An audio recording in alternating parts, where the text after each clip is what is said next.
everybody to the Board of Selectmen meeting. Before we start our meeting, I first want to just point out a couple of things. First of all, this is our first meeting as a hybrid meeting, so we have some people here in the public with us, and it's the first time our board has been together since early March, well over a year ago. So it's great to be together in person again. So all the members of the board have been vaccinated, and we are 6 feet apart from the public. So we've opted to not wear our masks at this meeting, so we can talk more freely and everybody at home can hear us better. But we do encourage any members of the public who are not vaccinated to continue to wear a mask during our meeting. So with that, I would like to call the meeting to order, and please all rise for the Pledge of Allegiance. I pledge allegiance to the flag of the United States of America and to the republic for which it stands, one nation, under God, indivisible, with liberty and justice for all. Okay, great.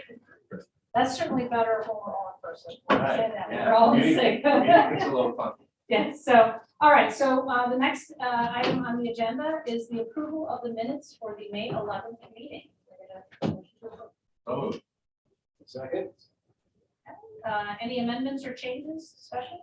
Nope. All in favor, say aye. Aye. Aye. Okay, great. All right, moving on, we're going to go to for Selectmen comments, and as usual, I have my PowerPoint slides. So this is the first time I'm going to be doing this in 2 different formats. Document up here. And it should be showing up for members of the public at home in the presentation. And why is this not? So here we go.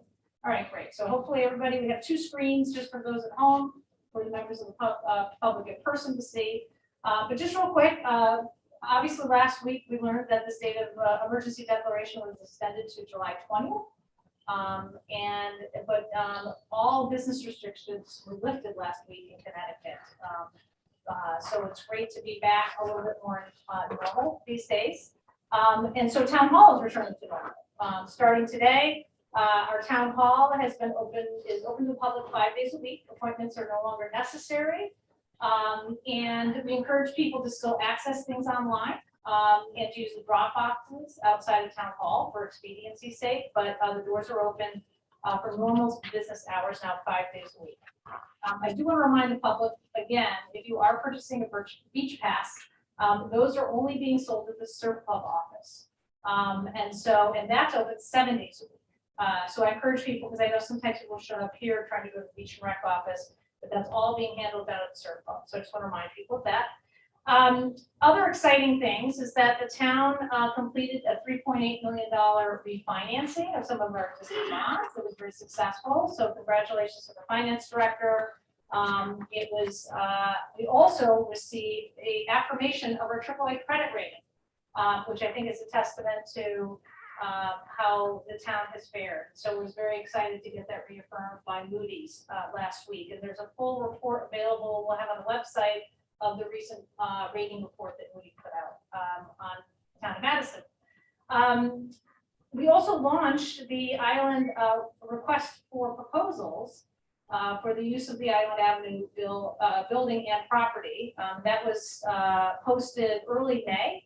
And last week, some people attended a site visit, and we're expecting final proposals by the end of June. And then the public will have an opportunity to see what those proposals are during July. So we'll be setting up some public forums depending on what we get back and how many we get back. So there'll be an opportunity to learn more about that whole process, and you'll have an opportunity to participate. And then I do want to remind people we are having the Memorial Day ceremony on the town green, and that's Monday at 11 a.m. on the town green. It's going to be a little different setup. They're actually using the stage is going to be more on the green itself versus around the flagpole because we wanted to allow more space for people. The parade had actually been canceled several months ago by the veterans organizations just because of the uncertainty at that time, and that takes planning, and they didn't know if we could hold it. So there will be no parade, but we will have a ceremony. And then finally, we are hopefully we are moving forward with the fireworks, which will be on Friday, July 2nd, and then the July 4th parade, which will be on July 4th. So planning is happening on all that, and more details will come out about some of the things that might look a little different this year when we have those two events. So that's it from my update, and I will take it off sharing now. And then I will turn it over to liaison reports and other comments. Liaison reports or other comments from board members. Well, I guess just real quick, we had on the 11th of May, we had the Madison Youth and Family Services Award Ceremony for youth recipients, and it was a lovely ceremony on Zoom. And the students, I'm sure, are listed. The award winners are listed on the Madison Youth and Family Services website. So congratulations to all of those winners, and all well deserved. So, all that. End of report. I have a couple things. That Austin asked me to share that the senior center will be reopening in July for small group activities and outdoor dining, things of the like. And Dial a Ride started in April. So taking residents to things like doctor's appointments, shopping, errands, any other type of rides of that nature. And from the PNC side, that the Ledges project, the public hearing for that was continued to June 3rd. Okay, great. And I actually forgot to mention, obviously, the referendum, and I put that on the slide too. Like, how did I forget that? So we had a successful referendum. Last Tuesday, both budgets passed handily. It was unfortunate that the turnout was quite low. So it was around 8.8%, I think was the official number. And obviously it's disappointing that more people were not engaged in the process this year, but both budgets did pass roughly 70% approval for both budgets. I think we are going to spend some time looking at better communication, better ways to promote voting in the budget referendum for the public, whether it's signage, and so we're going to work on some strategies for next year to kind of change that. This was a little different year because we were using Polson, and the school opted to do a distance learning day as well. So you didn't have that normal traffic pattern of parents coming in to drop their kid off and going, oh yeah, the vote, I gotta vote, and then they run in to vote. So I know that often happened at Brown School. And then having it at Polson, you didn't have a lot of that activity you normally see at the senior center downtown that kind of attracts people. So lessons learned, and we'll figure out how we can kind of improve attendance of that. And then the next day, the Board of Finance did pass or set the mill rate, and I think it was a 0.5 mil increase, which is a roughly 1.7% increase from last year. I don't have the exact numbers in front of me, but so thank you for all who voted. And we also had 2 new registrars for the first time, so this is the first time doing an in-person voting process, and I think it's and if any members of the public have ideas about how we can improve awareness of the budget or and when to vote, please send an email to my office, and we'll take that into consideration as we look to next year. There's a lot of ideas being generated. Yes, So I know. it's- So, I don't know if you saw any of that. There's a lot. but and I think just send them in to us. We want to get it all together. We'll work through it. We've got time and figure out how we can do I think things. a lot of people want a banner over 79. Well, we talked about that. We have our new emergency boards There you that will go. be coming in soon, and you can put those by the highway exits, just to remind people as well. So, So, I just wanted to add, I'll add a quick shout out to the finance department, Stacy, I know it's in her crew for getting the budget together at difficult times, getting to us so that we understand it and then pulling it off the referendum. And then the refinancing as well, I think that was great. And then our new registrars, right? Trial by fire. Good news, they didn't have a lot of people to test their capacity of their systems, but they pulled it off without a hitch. Everything was well organized. So Probably better to start smaller. Yeah, it would have been hard, last November to Yeah. get a new registrar. Yes. so congratulations to everybody who was involved in pulling everything off. Any other comments or liaison reports? The quarterly meeting of the town pension committees took place last week, and the committee members were satisfied both with the performance of the portfolio and were satisfied with the fact that the town had made all the required contributions to the pension plans. Great. That's always a positive thing, right? I think the town is really well and very diligent about managing those plans, so. Okay, any other, no? Okay, great. So moving on to citizens' comments. Do we have any citizens' comments? And we also can take them online. So Lauren, I don't know if we have any citizens' comments online. We do have one hand raised. I'm going to allow Scott Duquesne to talk. Go ahead and state your name and address for the record, please. Hi, my name is Scott Duquesne. I'm at 91 West Wharf in Madison, obviously. Can I go? Yeah, go. Oh, sorry. Thank you. My name is Scott Duquesne. As I mentioned, I've been spending the summers in Madison for over 35 years. I'm one of the owners of 91 West Wharf Road. This property owns a large portion of private beach that has historically and is currently being used as public beach as a part of the West Wharf Park. We are currently seeking a one-year rental agreement with the town that would provide us with liability protection and tax relief for our portion of the West Wharf Park. We've been working with the town for several months to finalize an agreement. I believe you received a short summary of the current status of these discussions from the first selectwoman today. However, we would like to complete this agreement before the summer gets underway, and I'm happy to join the executive session to answer any questions the board might have relating to the West Wharf item listed in the executive session. Thank you.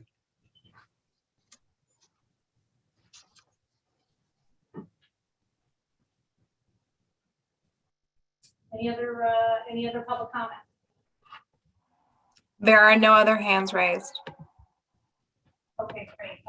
One other thing I did want to mention, and maybe now is an appropriate time, is I did want to mention that the town of Madison did unfortunately lose a member of our community here. We had the passing of Linda Stantz, who worked in our beach and rec department for many years. And she passed with cancer about 10 days ago now. And I just want to acknowledge that. And if we could have a moment of silence just to recognize that. She was a very important part of our town operations. I know she interacted a lot with the community. She really missed very much. So just a moment of silence, please.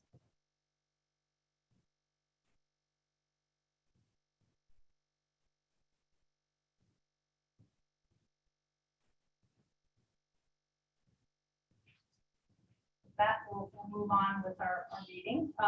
And so moving on to business now.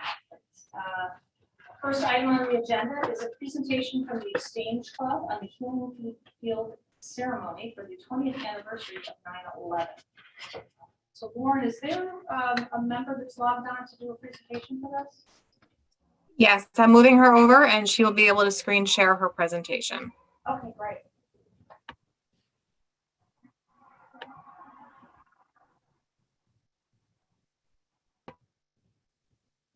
Hi, Lauren. Lauren, can you see me? We can hear you, Christine, but you don't have video. Okay. Yes. How about now? There you go. All right. We can see, okay, they're gonna fix the, give us 1 second for technical issues, but we see you, Christine, and welcome to our meeting. And thank you for coming forward with this incredible plan.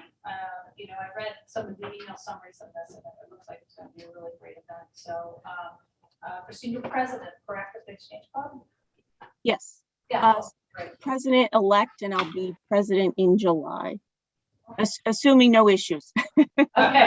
We'll see how this goes. Yeah. All right. Well, great. Well, welcome, and glad you could be here with us. Thank you for having me. I'm going to share my screen. Please let me know when you see it. Yep, we're good. Yeah. Okay, so I want to thank you very much for having me here tonight. As Lauren had mentioned, my name is Christine Byrne, and I asked to attend this meeting really to share some information about Exchange Club of Madison's upcoming event, the Healing Field. Slide 2. So I do have a few quick slides that I wanted to share to explain a little bit about Exchange and what we do. Exchange is an all-volunteer civic club And our mission is to exchange, to work together to make our community a better place to live. The National Exchange Club is headquartered in Toledo, Ohio, and our Madison Club is now celebrating our 70th year this year. We've been serving Connecticut and the greater Madison area. And our motto is Unity for Service. We have 4 programs of service. All of our fundraising and volunteer efforts go into supporting each of these 4 areas. The first is our national project of the prevention of child abuse. And 10 years ago, the Madison Board of Selectmen proclaimed May Child Abuse Prevention Month in Madison. And I just wanted to do a quick shout out to thank you for all of the support that you've given Exchange throughout the years. Our second program of service is community service. Third is youth programs, and our fourth is Americanism. I highlighted Americanism because our healing field will fall under that program of service.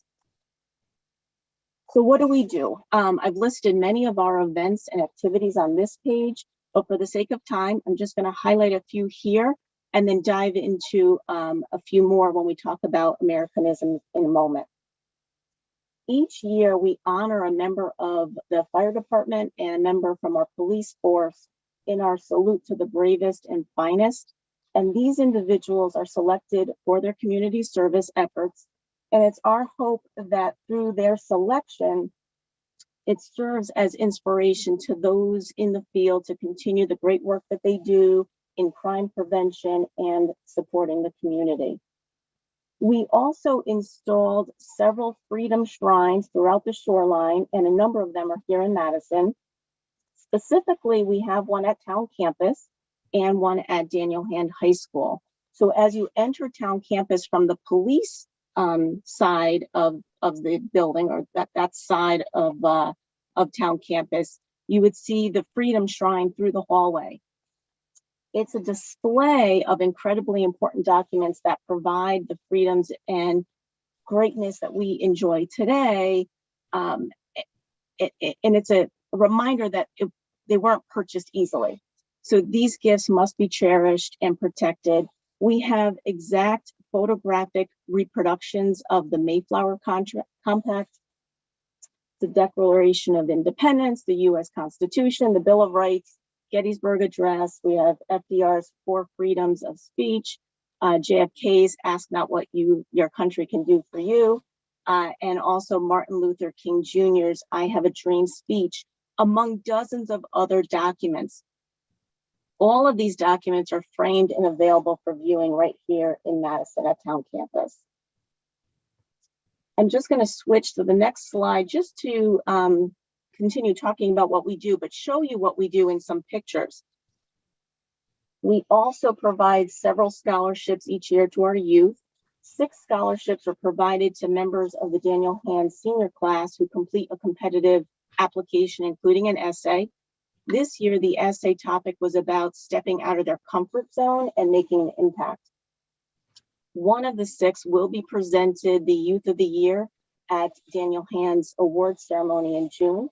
And in addition to those individuals, we also provide a scholarship called ACE, Accepting the Challenge of Excellence. And that's provided to a senior student who overcame great physical, emotional, or social obstacles. And another scholarship, the Wally Cataldo Award, to a student who has excelled in the special education program at Daniel Hand. We also sponsor our student-run organization Excel Club at Polson and Daniel Hand. Members of Exchange meet with the students weekly. That happened through Zoom this year. And these students are dedicated to improving their schools, communities, and their country through volunteerism. They gain leadership skills, they learn how to make decisions as a group, and they experience the benefits of volunteering. Finally, we provide important funding to the child abuse prevention centers in Connecticut, as well as community donations to the food bank and opioid crisis intervention. Our funding primarily comes from holding 3 events. Our annual golf classic that takes place on August 23rd of this year. at Fox Hop Yard in East Haddam. We're still accepting golfers and sponsors. Culinary Arts Night, that's our annual food festival that we hold in the Key Bank Courtyard. That's the section that stretches from Key Bank to the Madison Coffee Shop. And right now we're scheduled for September 19th, but we're working on the details on whether or not we can hold that event since so many restaurants took a hit during COVID and they're still taking some time to get back on their feet. And then the third fundraising event that we hold is the Christmas tree sales from Thanksgiving until we sell out of Christmas trees on the Madison Green. So Americanism, that brings us right to our Americanism efforts. I had already mentioned the Freedom Shrine. We also provide hundreds of small size American flags to children each year in our Give a Kid a Flag to Wave program. And we do that at several town events, including our Independence Day Parade, which Peggy, woo, yes, thank you for mentioning. It is a go for this year. So thank you very much to the board. Our program chair is Tony Raccio, and once again, Tony will lead the Exchange Club's efforts in creating an event for the benefit of our community. This year, our Grand Marshal will be our COVID heroes. This will be healthcare providers to grocery store workers. They will serve as our Grand Marshal, and Madison will have an opportunity to thank those who helped us through a year like no other. The parade will kick off on Sunday, July 4th at 10 from the Stop and Shop parking lot and conclude at the Surf Club. So that brings me right to the healing field. Last year, when the 4th of July parade was canceled due to COVID, the Exchange Club began thinking of ways that we can continue to promote Americanism in a very unifying way. We opted to host a healing field event as a reverent tribute to those who have served our great country. This year marks the 20th anniversary of 9/11, so we felt it was appropriate to hold this solemn display in honor of 9/11 victims and their families, as well as veterans, fallen and active military, first responders, and COVID community heroes.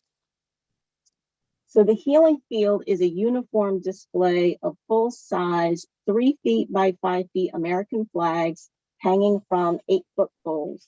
The display will occur on the Madison Green from the 3rd through the 14th of September. The event will bring awareness to the anniversary of 9/11. We certainly will never forget. And it will also serve to educate the community about our nation's flag and its significance. The healing field honors those who died on 9/11, and it will also serve to honor military, COVID heroes, and other special intentions. And it serves as a reminder that despite all of our faults as a society, we are one nation, and together we can continue to build upon this great nation in service to others. Exchange Club is providing a flag for each of the 4 9/11 victims who had ties to Madison. And in addition, we're selling full-size flags for $40. There's also a special canine service flag for $60. Anyone who purchases a flag has the opportunity to receive the flag after the event for their home use, or they can choose to donate it to the Exchange Club. We, in turn, will use it as part of our supply to the town of Madison to fly along Route 1 on Main Street. Businesses or individuals could also serve as sponsors with different levels of recognition. We will hold 3 events during this time, one on 9/3, which is our opening ceremony, 9/11, which will take place this year at the Congregational Church, and we'll also have closing ceremonies on 9/14. Pam McKinnon, along with our Healing Field Committee, is currently organizing the program for the ceremonies, and more information will be shared on our website as it's developed. And 2 more quick slides. Our request to the public is to purchase a flag for $40 and become part of this unique event. Each flag will have a dedication tag showing who the flag is dedicated to and from. The flag is yours to keep following the event. And we are accepting sales now through the 2 websites listed on the screen. We'd like to order the flags by the end of June to ensure that they're here in time for our September display.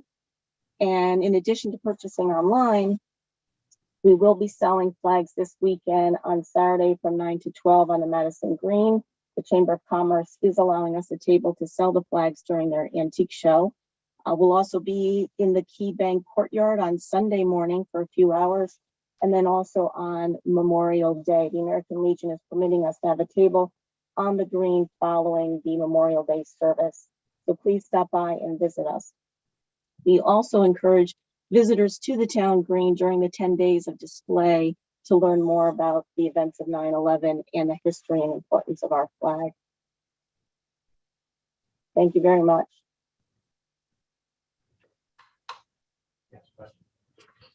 Yes, yep, we can. So if you want to stop sharing your screen.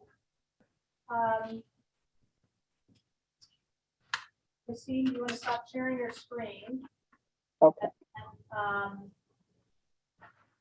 we'll take a few questions from the board. I will do it myself, but great. Thank you very much for a nice presentation. That was really helpful to understand all the things you guys do, obviously for Madison, but also more about the specific opportunity. You had some questions? I just had one. Yeah. So, good to see you. Wondering if somebody in the town wants to purchase a flag, do they have to do the dedication of somebody, or might you guys have a list of folks that they could donate a flag to? Yeah, they certainly can. We're having a lot of individuals come forward and request personal dedications, but then also there's others that are saying, I'd like to dedicate it to our fire volunteers, our fire department volunteers. So you don't have to put a dedication, but we'll have sections of the field set up for specific categories. So we'll have a first responders section on the field. We'll have COVID hero section on the field, but we'll also have a section where there were no dedications, and that's fine, certainly. So we're very flexible. So I'm just curious, is this unique to Madison, or are other communities doing this as well? No, it actually started the year following the attacks on September the 11th as a way to pay tribute and honor. And it's actually taken off considerably since then. There's a lot of exchange clubs throughout the nation holding them. And for President Biden's inauguration, you may recall that they had a display of American flags at that time. This is the first one that we know of in Connecticut for this year. So we're expecting individuals to be coming for these ceremonies and to pay tribute. We are hoping to sell at least 250 flags. There's other communities that have been doing this a while, and they're having upwards of thousands of flags. We wanted to take it small this year, start with 250 and see how it goes. Well, it looks to be an incredible display. Any other questions from the board? No? Thanks for doing this. Okay, yeah, thank you. And one just thing is, as we get closer, we can always put some information on the town website to help promote the event. So you should reach out as you get closer to this, and we'll be happy to put some information up to the public. Thank you. We appreciate that very much. Thanks for all the support. Thanks. All right, so moving on to the next item on our agenda is the pavement study and funding for major roads fund. And so is John Anako available for this? Lauren, is he joining us? John's moving over right now. Okay, great. Okay, great. So just real quickly for the board, I put this on here because we undertook a paving study at the end of last year. And based on that study, John was going through putting through the paving program for this year. And there were some things that came out of the study, as well as some issues that we have with some of our bridges in town. And so I felt that as we kind of continue to talk about our unused fund balance, and we've already made some recommendations for the finance about using some of that money for the fleet. I think one other thought I had was trying to get some additional funding into the paving account. Because I think we're behind a bit. And I think the town has done a great job over the last 5 years. I know that's really built up those funds, but we're still behind in things. And then we have these major bridge repairs that we're gonna have to tackle. So one thought was taking a certain amount of money and infusing it just like we did with the vehicle account to help set us up further. Because what's happened this year is we had some roads that were identified in the study as needing, and John can talk about this in a minute, but more heavy reclamation and repair, not just repairs. And so that is going to require more money, and it's kind of means we can't do any road paving because we also have to have some money set aside for 2 bridge repairs. So, so today was just to kind of bring you into the loop on this, and then we can have another discussion with a targeted amount of money and everything. But he's also on vacation this week, so I appreciate you, John, taking your personal time to at least come to the board. But I wanted to at least get the conversation going about this. So Can we get that bigger on the screen? Can we be 2.5? so can you, John, can you do enlarge your screen sharing there?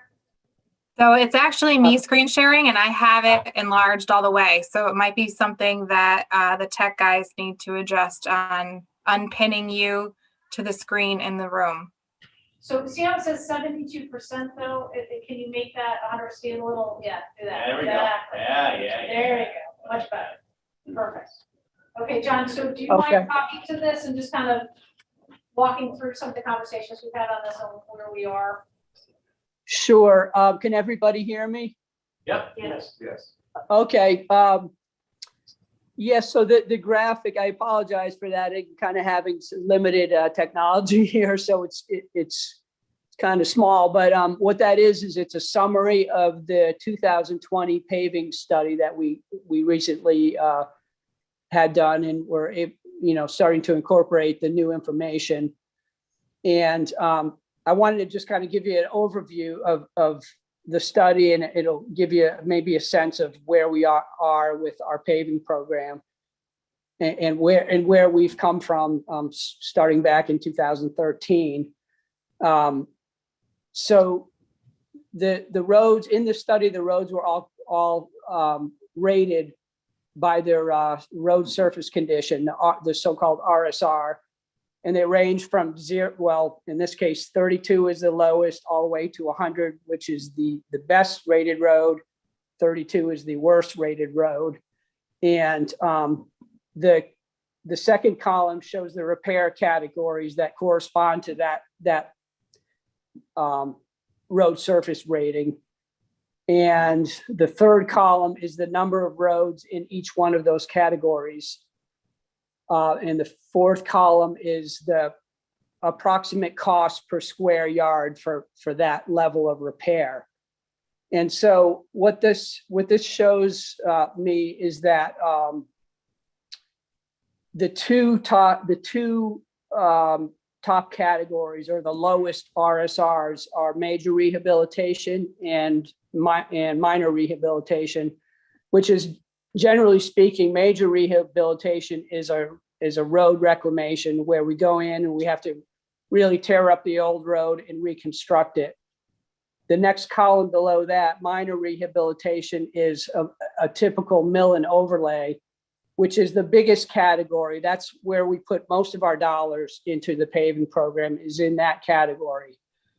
And then below that, preventative maintenance, routine maintenance, and no maintenance is very little needed in those categories. So the focus of our department is, in terms of road maintenance, is the top two categories, where the road surface rating is very low. It ranges from 32 up to 64. anything higher than that, there's very little work that needs to be done. There are roads that preventative maintenance might be chip sealing, routine maintenance is repairing potholes and things like that as they come up. And no maintenance, obviously, those are roads that were paved very recently, and there's should be nothing to be done, virtually nothing. And so that RSR number, what's important to understand is that drops by about 2 points typically each year. So it's really sort of a balancing act. What we do is we mostly are doing the mill and overlay, which is that second category. And we try to keep up, excuse me, with the degradation of the roads, because once they fall into that top category of major rehabilitation, you can see the cost is almost doubled. So we put most of our dollars into the mill and overlay, the second category, and you know, maybe 75% of the funding goes into that category, and 25% goes into the reclamation category, because what we're trying to prevent is having the roads slip into the roads that are basically right on the cusp of failing and going into that major rehab category. And you know, that's going to require a lot more money to repair the road. So basically it's you know, the worst category of roads, we need to, obviously they're in the, you know, they're starting to fail, and we need to pick those off. We need to carefully monitor those and get the worst roads, but we can't put all the money into that category because the funding is not, you know, it just isn't there.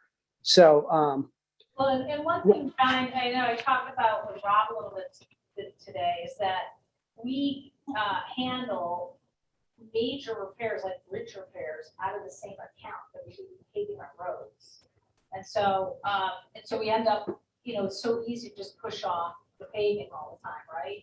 And it looks like we've improved since 2013 in terms of our average score, right? So the roads are getting better, I guess, overall on average. But I feel like sometimes you know, we might need to bifurcate this somehow in the planning process and treat them differently, because a lot of the bridges also we're trying to get grants for at times. And for this year, there are 2 smaller bridges, under 20 span. Do I have that right? yeah. Yeah, right. That we went for grants in November with the state, and we basically don't know where we're going to come out on those, but they have to be done. And these are grants from the state where they pay 50% and we pay 50%. So he's unwilling to spend money on road paving in case we end up not getting these grants, because I guess there's been just a flood of applicants for all this money now. So and the state's trying to figure out who gets their, you know, money. And so we're kind of still in the middle of that process. So, you know, to try to have to, like, you know, balance that, juggle that, and then meanwhile, you know, there are just some roads, like I drive around downtown, I go down Scotland Avenue all the time, and I just look at Scotland Avenue. That's my pet peeve, just because I see it, is in horrible condition. These are roads that are primary, you know, roads that are used by a lot of people in town, and yet, you know, we're not going to be able to get some of these roads done this year because of this kind of situation. So anyway, so that was where the thinking was, to kind of put some more money in there, and if we end up getting the grants at one point, then that's great. We will punish it, but in the end, it may be fun, right? So, but at least it doesn't prevent us from pushing off and then getting maybe some more roads going to that major rehab thing, and it's going to cost us twice as much. So, Is any of the recovery money that's coming from Washington able to be applied to these accounts? I doubt it. Once again, I got another email today. The guidance now might be next week from the Treasury for our town size, because we were told this week.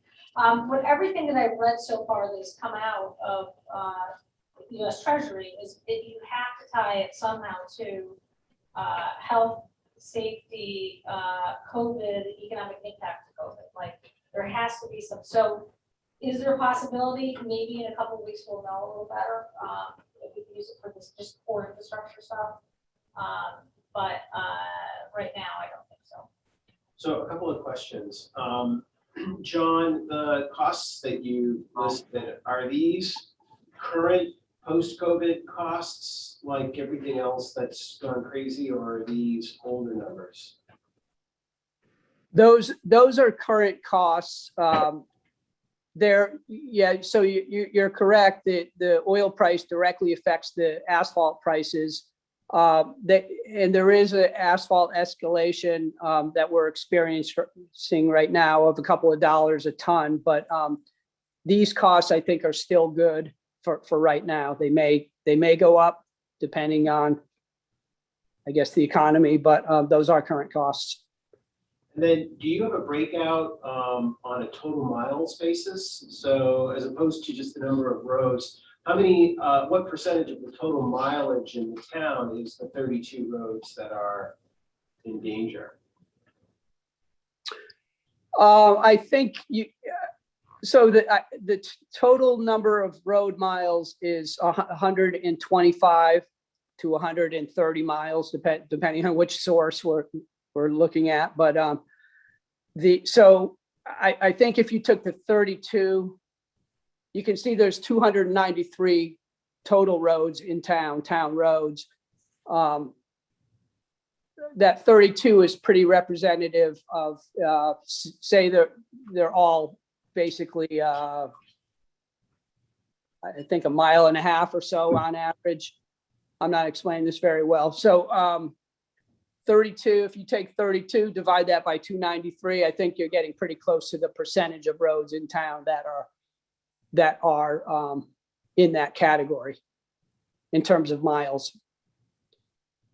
John, do you have a sense, just looking at the number 32 in major rehabilitation, is that number trending up, trending down? I'm just thinking, like, what was it in 2019? What was it in 2020? Do you have a sense, are we getting better with less roads in major rehabilitation mode? Yes, I think it's going in the right direction. You know, you can see that the RSR in 2013, when the initial study was done, was 70. That's average weighted road surface rating of 70. It's crept up over the 7 years to 74. So I think that's, you know, it is going in the right direction, and that reflects some increase in funding that we've had. As far as the actual breakout, I don't have the number for what was in the major road category off the top of my head, but I don't think. I expect you to have that on vacation. I know. Yeah, so I sprung this on him Poor guy. when I put the agenda together. Well, and I think though, I know he's on, but I wanted to make sure that we start this discussion because, you know, we obviously need to start thinking through as the Board of Finance reviews different options in June for the undesignated fund balance. You know, that we would want to maybe put something like this forward. Because one of the other things is the 2 roads that we're intending to perhaps do they're major rehabilitation, right? That's why it's eating up a lot of the budget. They're in that top category, correct, John? Yes, that's Yeah. correct. Because they're really on the cusp and they need to be done. I'm concerned if we wait any longer, they won't be a good candidate for. Oh, I'm sorry. So actually, no. So a long road that we're doing, Race Hill Road North, we're going to mill and overlay that because it's still it's right on the cusp, and I think we can do that now before you know, before we need to reclaim the road. So I don't want to wait longer.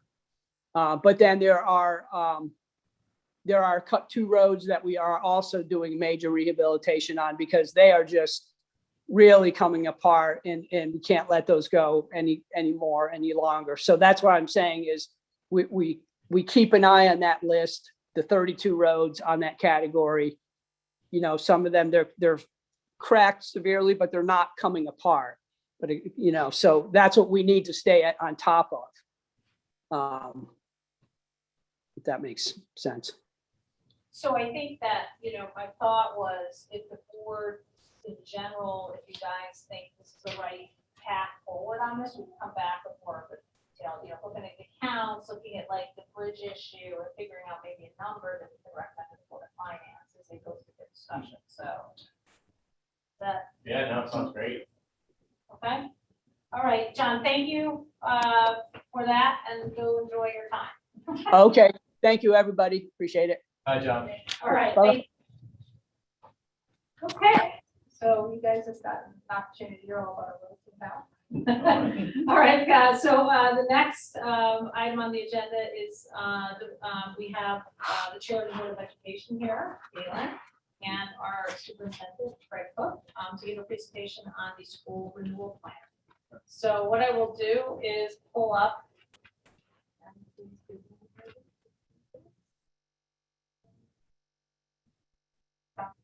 Presentation. Okay. And then. All right, it's interesting because it still shows my blocks. Okay, so with that, then I can just do the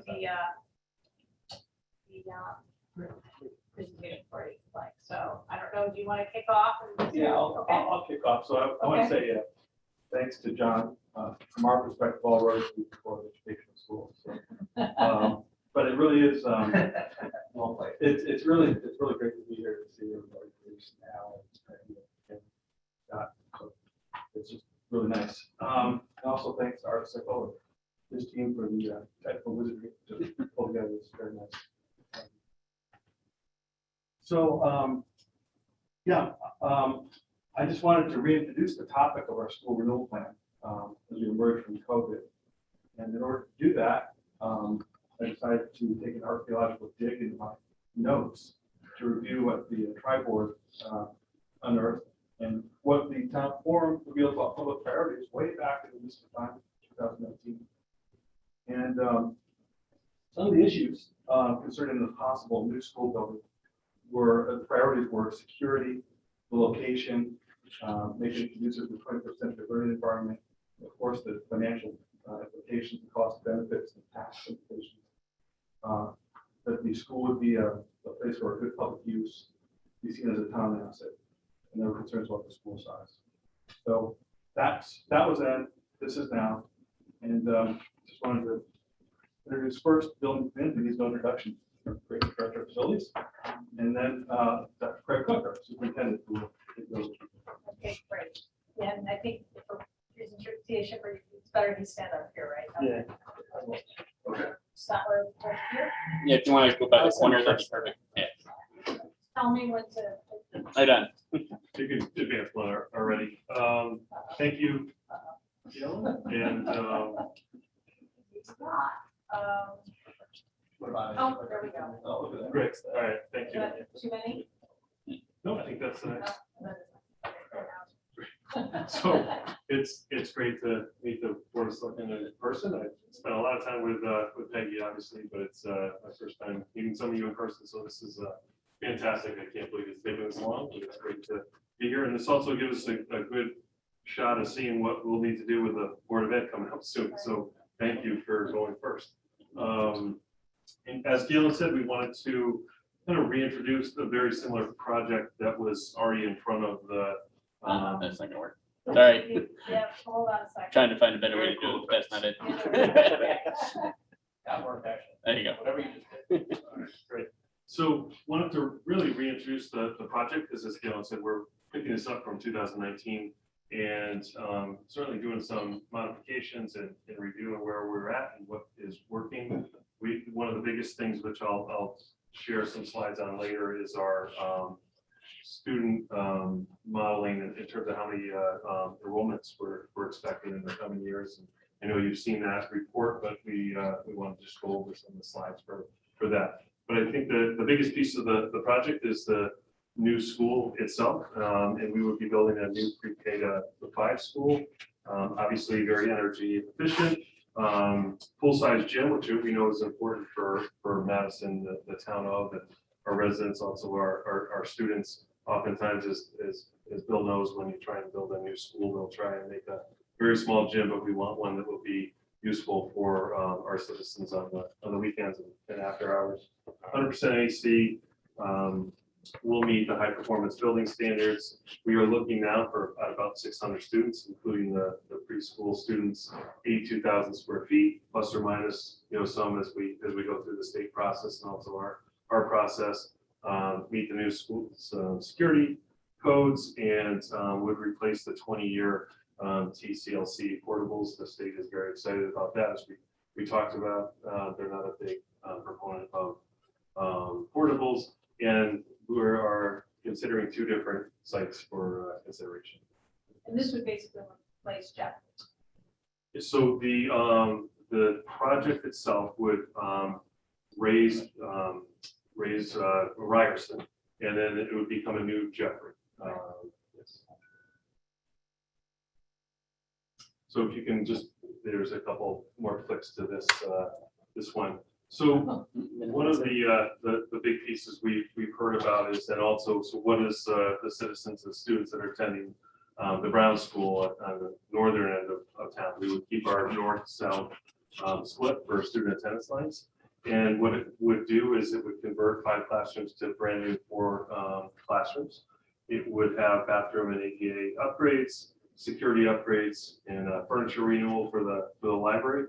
And also, one of the things we've learned during COVID, and also that the town of Madison has really been doing this quite ahead of the game. A lot of districts is trying to utilize our outdoor spaces as much as possible. So we're really excited about creating a real outdoor classroom for Brown and having that ready to go for students up there. It's just got a tremendous outdoor space around the school, the existing school, and it would be really fantastic for our students. Brown already has a full-size gym, bigger than most elementaries. It's more of a middle school gym, and so it would be bigger than the new schools. An auditorium is not something they typically would build in a K-5 school, but Brown does have a very nice auditorium. It would have 100% AC except for the gym and locker room. It has a large updated outdoor play area, which is already in place. And then it already has a large library. So it would have some real benefits to Brown. Brown would be the K-5 school for the northern end of town.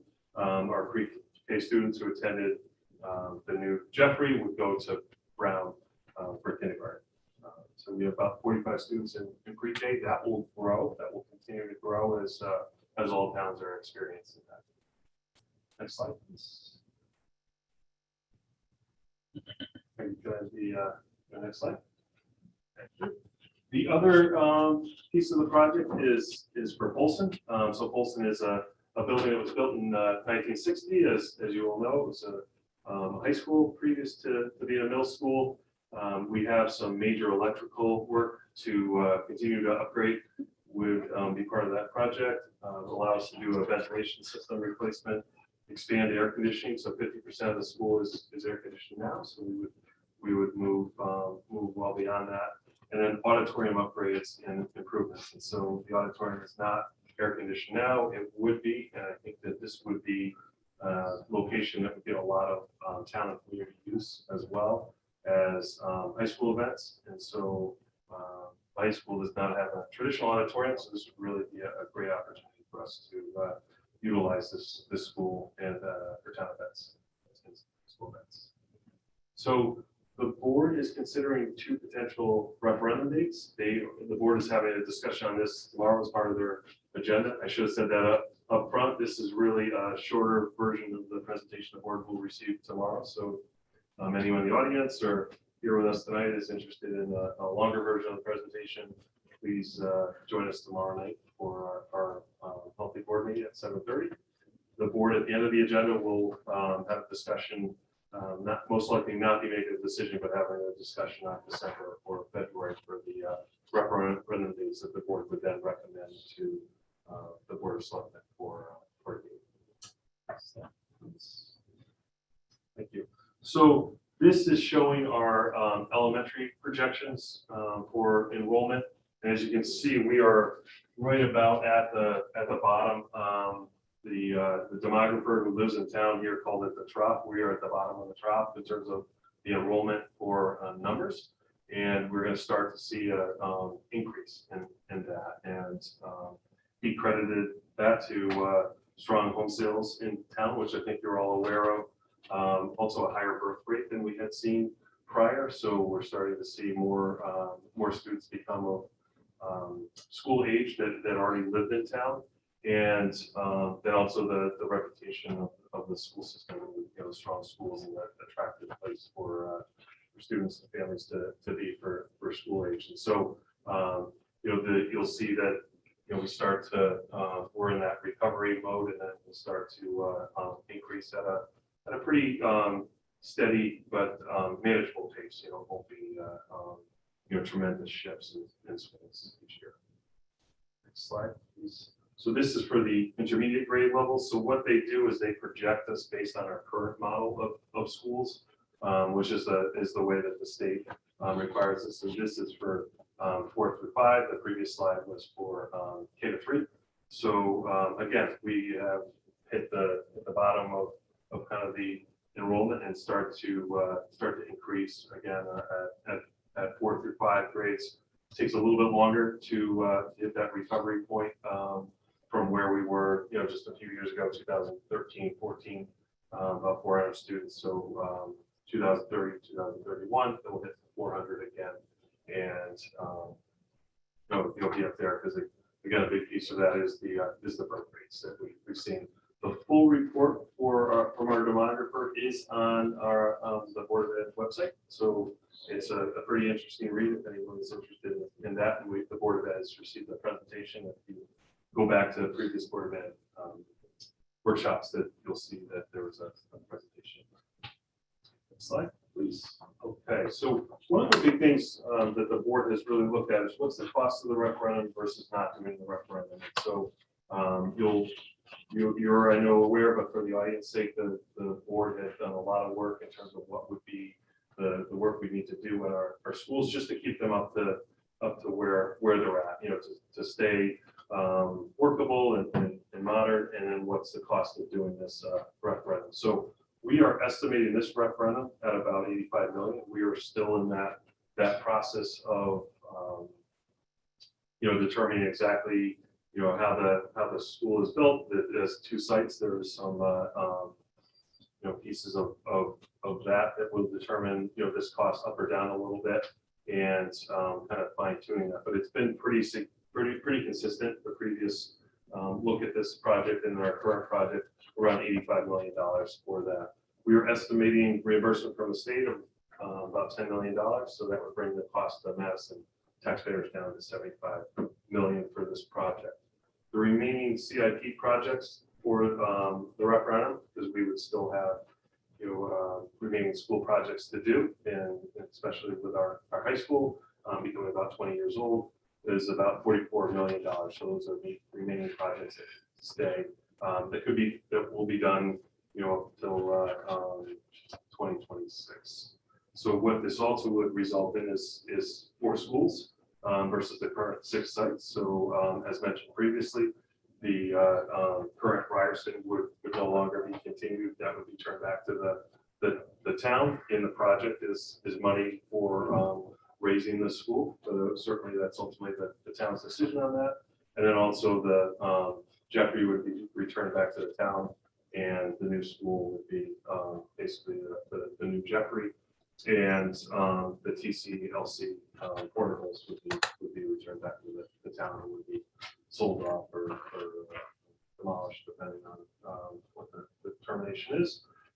Originally, when this was presented, it was supported by the tri-board, so there was a lot of support in political bodies.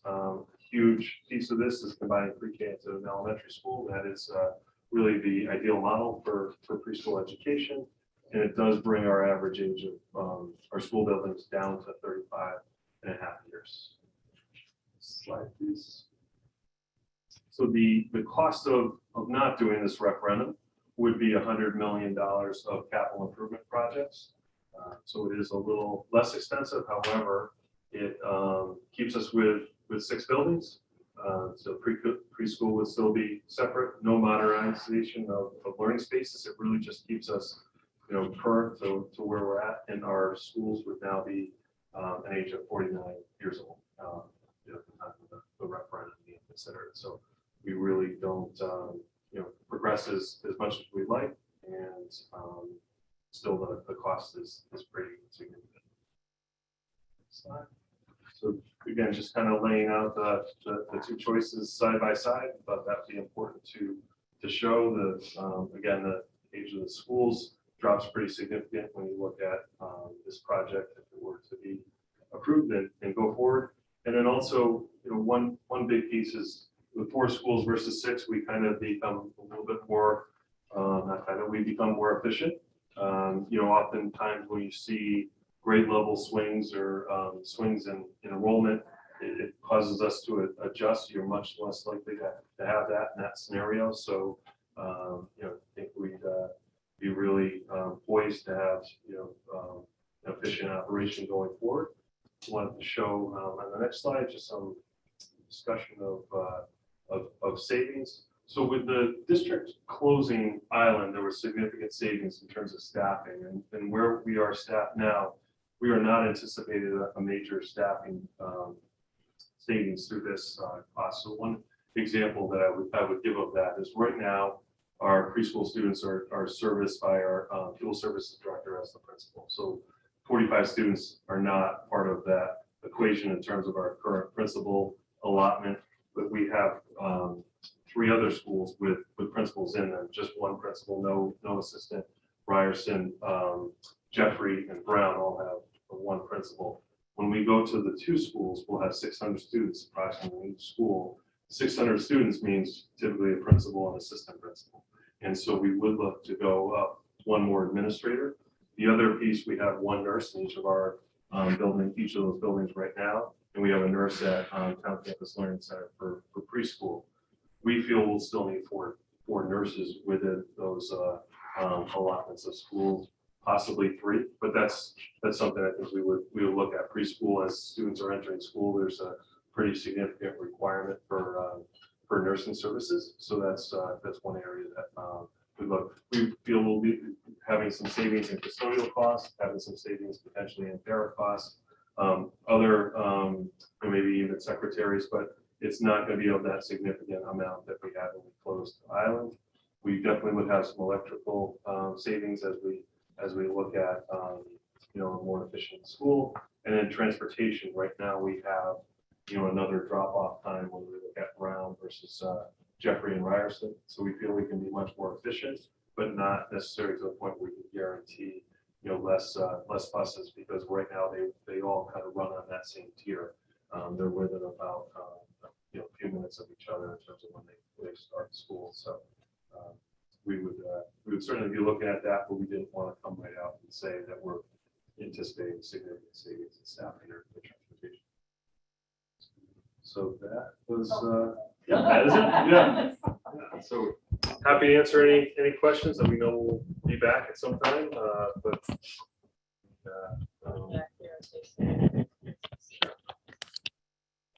I'll go first. Thank you very much. Would it be possible to get a copy of this? Absolutely. Thanks. The 2 sites, you said 2 sites are under consideration. Yeah. I think the plan that was most recently kicked around was to build on the Lesage and Jeffrey property, right? Those 2 abutting pieces, and then when we were done, we would tear down Jeffrey. Is that one of the sites that's under consideration? Yes, and then the yes, other one yes. is what we're talking about. Okay, yes, okay. In the 85 million, Billy, is that got demolition for Ryerson included? It has demolition for Jeffrey, but not Ryerson. Am I wrong in thinking that building just needs to be plowed under when we're done with it? Well, but I think- Ryerson? Ryerson. I will say that depending on what the town decides to do with the property, that could be a cost that is borne by what buys the property itself. So we would sell the front half of the campus? Possibly, those are all things that we'll be talking about in our facilities, with the master facilities plan about what to do with different parcels of land. It's time for sport. Okay. Because that's the problem with that building is there's no practical way to bring it into any modern compliance for a municipal or an educational use, right? Bill, you know better than I, but I'll venture it. Go ahead, go ahead. Ryerson is the original building. It's never done anything and been done to it. You know, it's a brick and mortar, traditional one-story, sort of unique kind of octagonal, multi-level, not very energy efficient. It only has heat, so no air conditioning. So the question is what I think the building's worth after we're done and we move out of it. Is it usable? Not to municipal government, I would say no. And that's my point. Is that it was so problematic to try to rehab that building that just was dismissed as an option. Yeah, I mean, it has its charms, but it's kind of a tricky 60s thing. Right. It was dark. Right. Yeah.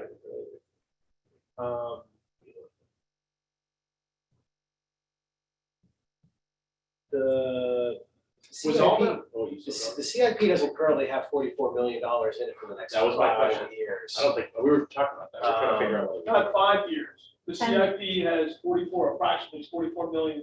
It's a 10+ year plan. Oh, okay, because the Yeah, it said presentation said 2026. 2026. I saw that too. It's 10 44 million between now and the end of 2026. Oh, I'll pull it up. I can give you exactly that. We have previously talked about a 10 and 15 and 20 year time I'm suspicious horizon it's 10. on money, but It's always been 10, so I know you had 2026 on your slide, but I think it's actually 10 10 years year out. But we definitely did not have 44 million. No, we did not. I think it all of a sudden, that's Not not, that that's big. not an $85 million bond. Yeah, that was a very poor job proof reading by me. So yeah, it's. That's it should be okay. 10 years. Okay. You're fired. You won't get paid. I'm sorry, what the slide said, was it, the 44 million was over what time? 2026. Okay, I'll confirm. 3% more. I think the discussion was always you either do this 10-year plan, which costs 100, I thought it was like 140 million, or you do the plan that we're talking about, which is. But remember, I remember the escalator thing that Billy always talked about. It was like 3%. So Right. every year you delay, it's like 3% increase. Yeah, so Is that right? if we move them out, remember the 5 years was the plan. The things that go out to, in the plan that I've always done, the last year is 2033. Because the last column is a 3-year, 4-year column. It's, if the roof needs to be replaced, I put it in the year out. So it's a 10+ year plan, but it's a modified plan. You can't, if we got 5 years pretty well, that'd be great.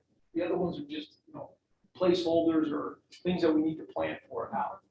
So I'm gonna give you a second and I can pull up the plan. Well, I think also there's going to be a lot of sessions. So you'll have to, for the next presentation, we do this week. Sure, but we're starting to talk about numbers and people Yeah. like to get married to numbers. And once they're out there, they're out there. And Yeah, my notes say it's a 10-year plan, but we always define the first 5 years because that's what we put in the CIP, right?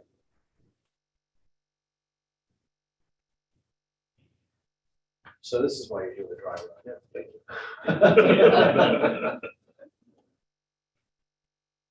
In the meantime, while he's looking that up, are there any other questions board members have? Why not January? We've got December or February as referendum dates. Why not?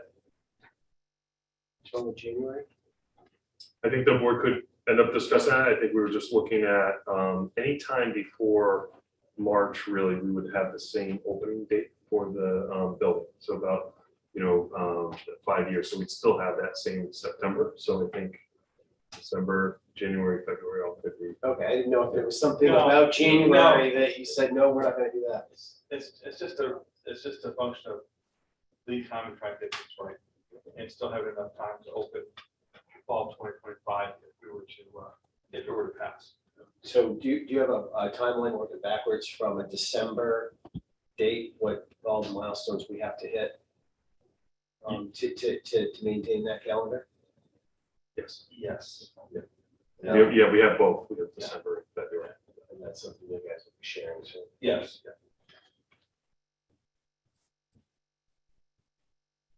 Yeah, so I have the overall plan, which is a 10+ year plan, is in the 44, 45 million.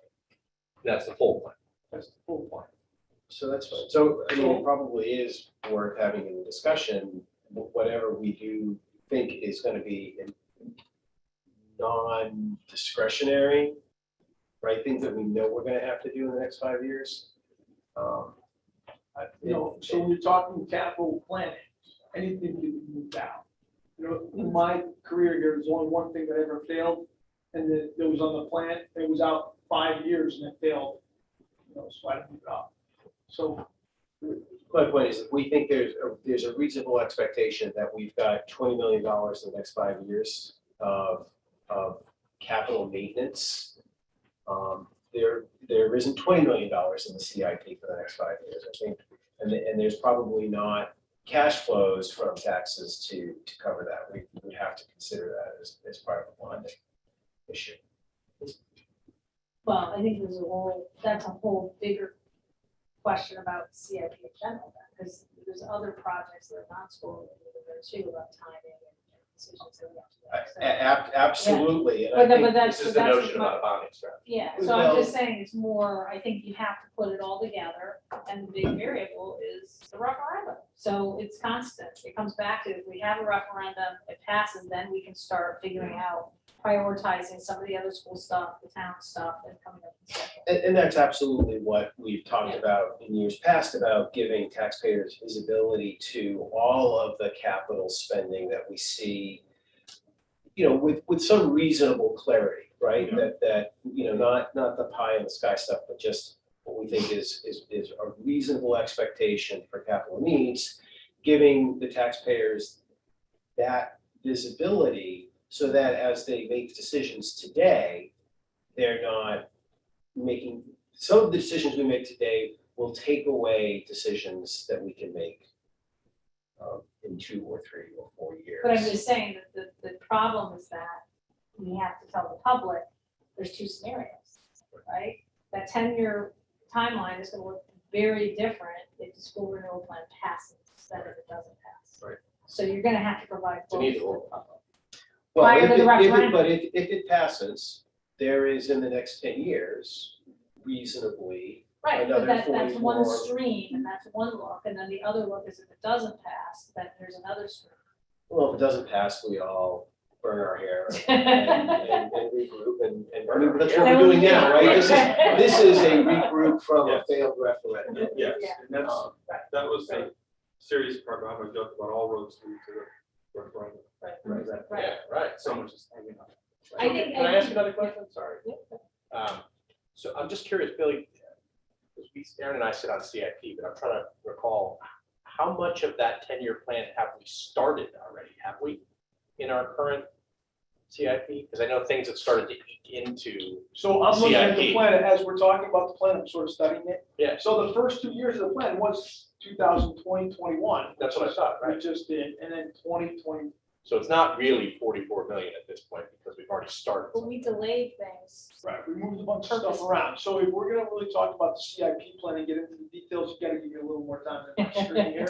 And I'll be happy. I to want work it it now. out. I actually took it out of my folder. Let's I'm like, vote. I Come don't on, know, let's we're not talk about actually it. about the CIP plan, we're talking about the project. So we can't get into the minutiae. We feel comfortable about the numbers. Generally, I can talk about it, but specifically, I'd be happy to print it out and bring it to another, you know. Well, and I think this is gonna be a process that we do go through. This And- is to say, let's start that process. And so absolutely, so we're not disagreeing on that point at all. I think the point that I was taking the long way around to getting is the district is on a path to have an actionable referendum by December, right?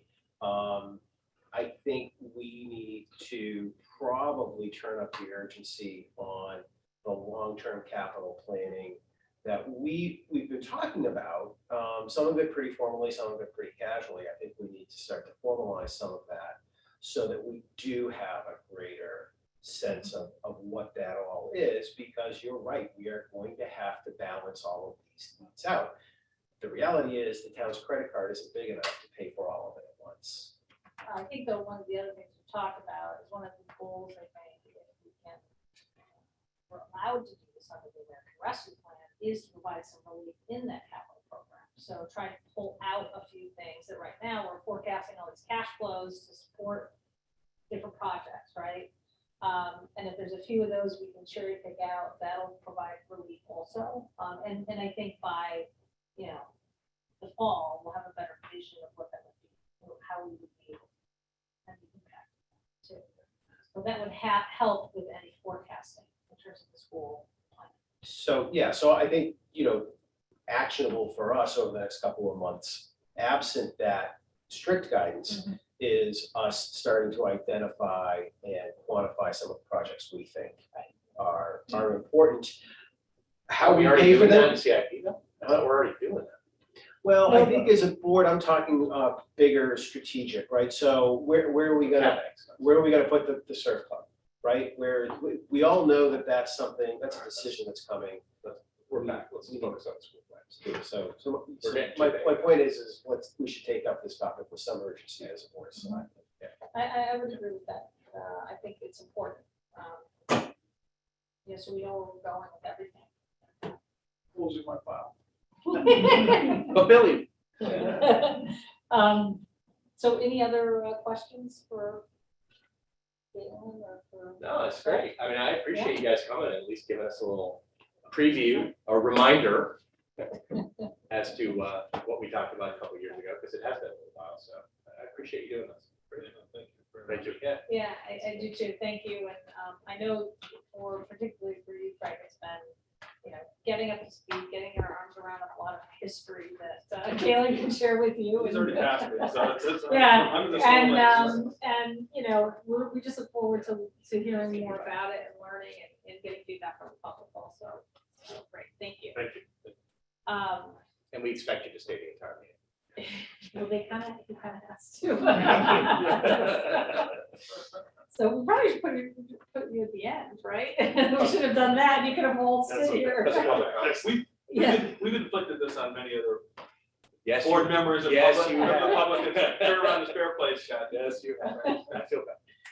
Okay, so I guess the next item on the agenda is discuss and take action to approve the modification of the salary grade classification of the town planner position from a grade 15 to grade 16.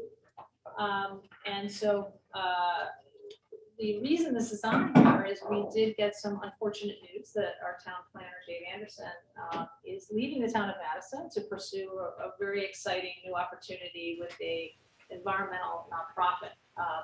And so he's been with the town for 9 years, I think it is, and has obviously been a great asset to the community. And so we're disappointed that he's moving on, but I know he has a lot of enthusiasm for this particular cause, and it's a great change to shift to something new in his life. So we wish him well. He'll be with us through the end of June, and will be assisting us with the transition, but we have to go out and hire another town planner. So I guess we need a motion to, can I get a motion for number 9, and then we can talk about it? So moved.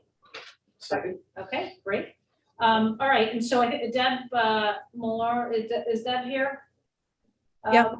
Oh, there you are, okay. Where is she? All right, great. So, yeah, it's hard because we don't see all the I can see her box here, but for some reason it Is she on doesn't the show screen? up there, Can so. we maximize? Oh, there she is. Oh, there we go. Okay, Nice. great. All right, well, welcome to the first hybrid meeting, Deb. You could have left me up, Theo. That would have been fine. You look great. So why don't you just walk through a little bit kind of why we wanted to move in this direction with the grading and everything? Sure. When Dave gave his resignation, I had an opportunity to sit down with him and review the current job that he has, which is Director of Planning, Land Use, and Economic Development, versus the job that he was originally hired for, which was that of a town planner.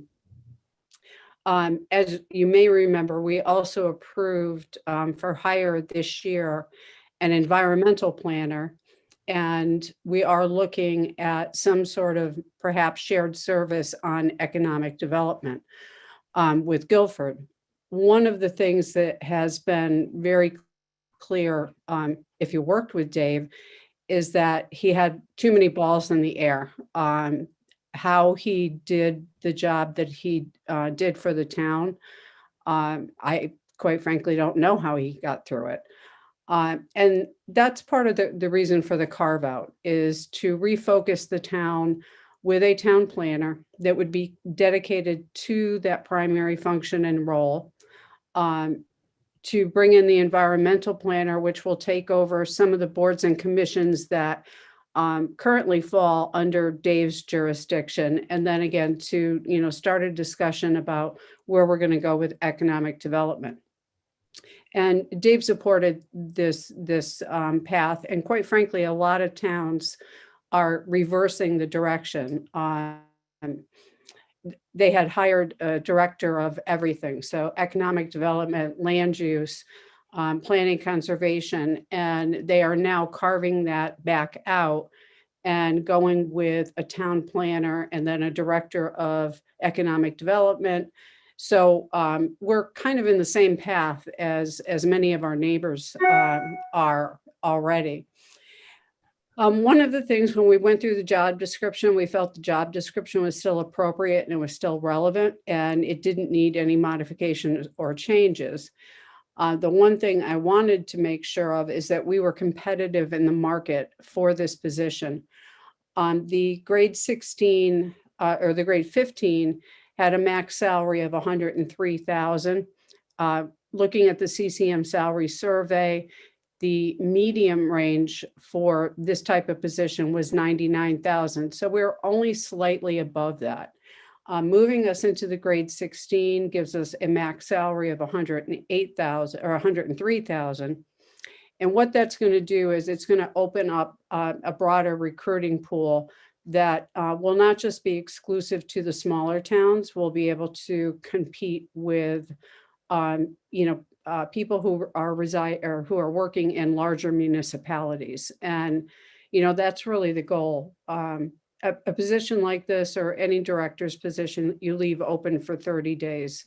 So changing the job description or the salary tonight, it'll start getting advertised tomorrow and it'll be open for 30 days before we even kind of get to an interview process. And, that's the reason for the expediency with this. And the reason that I came before you to ask you for, to move up one pay grade. Can I ask a question? Sure. So, hi Deb. Hi. So in your description, you talked about the job description as for the town planner itself. So I know Dave's position also in your intro was you talked about land use and economic development. Would that be put aside and positioned for another job? So we would potentially look at incremental cost, or I'll let you answer. Yeah, good question. Actually, let me talk about the, again, we're already budgeted for an environmental planner. So that individual, once we hire, will take over inland wetlands, conservation, coastal resiliency. Again, more of the environmental piece of land use. The town planner will have a hand in that, but their primary function is going to be to set strategic planning for the town. And they will be working in conjunction with the environmental planner. They'll be overseeing the environmental planner. Economic development is something that Dave had under his jurisdiction. And, quite frankly, again, with the amount of boards and commissions that he had, was hard for him to juggle everything. And that's another challenge that this board is going to have to look at, is downsizing or consolidating some of these boards and commissions. As we move forward, what Dave did, I don't think we can expect somebody new to come in and be able to handle all of that. So the economic development piece is something that we're actually talking with Guilford about. There is a bit of savings in the department's salary line. Dave's current salary is much higher than what we're going to be advertising for. And we're going to have a delay in hiring the environmental planner. That position was going to be hired for July 1st. Speaking with Peggy, and I totally agree with this, we want to get the town planner hired, get that person settled and have them participate in who's going to be hired for the environmental planner. So, we do have a little bit of latitude that's already built into the budget that we can use towards economic development if we do something with Guilford down the road. Interesting. Yeah. Yeah, I mean, I like the idea of keeping the position focused on Yeah. planning too. I think that's great. Yeah, and I think, obviously, until we carve out or figure out the economic development kind of piece of this, anybody in a town planner position still, a lot of it's land use driven, right? Yeah. So, that person is still gonna be a resource to people interested in town, coming to town, looking for opportunities, development opportunities, and there's a resource and guide them through the regulatory process. But, that's a very different job than an outward visionary economic development role. So, and that's something Guilford's kind of going through the same issues that we are, and we talked about, is that a great way for us to partner with them? Because it's similar to the town, and splitting it 50-50 or not, we're going to kind of work through about how that would look and what their roles and responsibilities would be. So the timing worked well for us also in terms of they were kind of going through that process themselves recently. So, And they have part-time economic, someone dedicated just to economic yeah, development. they hired a person part-time, and so my understanding is there's a desire possibly for that person to go full-time. So we're going to look at kind of how to structure something like that, but we're just starting those conversations. I like what Deb is describing, and since we're coming full circle, because Dave was originally hired as a town planner. Right. And we put all this other stuff on it. Yes, we did.